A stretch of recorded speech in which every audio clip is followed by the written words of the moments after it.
বলো তো। স্কুলে যাওয়ার পর এক সপ্তাহ যাবত যা গণিত করাইছিল ওইগুলো আবার রিভিশন দিয়ে আছে, যেহেতু পরীক্ষা সামনে।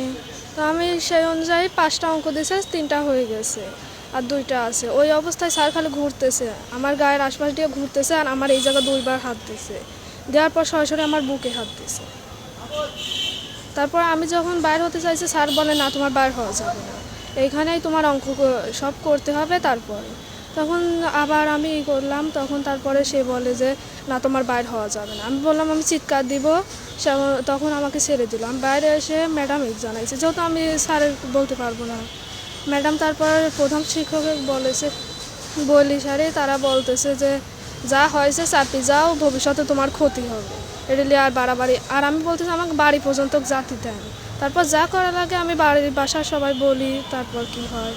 কিন্তু তারা আমাকে বার হতে দেয়নি। পরে ম্যাডাম একজনের ফোন জোগাড় করে দিয়েছে, দিয়ে বলছে তোমার বাড়িতে খবর দাও, নাহলে এরা বাইর হতে দেবে না।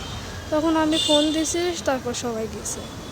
আচ্ছা, এটা কি শুধু তোমার সাথে প্রথম এরকম করছে, না এর আগেও এই স্যার? এর আগেও হয়েছে। আচ্ছা, এর আগে কি হয়েছিল এটা একটু এর বলো। আগে মানে অনেকেই ওনার কাছে প্রাইভেট পড়তো, প্রাইভেট পড়ার সময় মানে খারাপ একটা করতো, মানে 10 দিনও পড়তো না, ওইরকম ডিস্টার্ব করতো। আমার মতনই অনেকে করেছে, কিন্তু ওরা হয়তো প্রতিবাদ করেনি, এই জন্য তাদেরকে করে।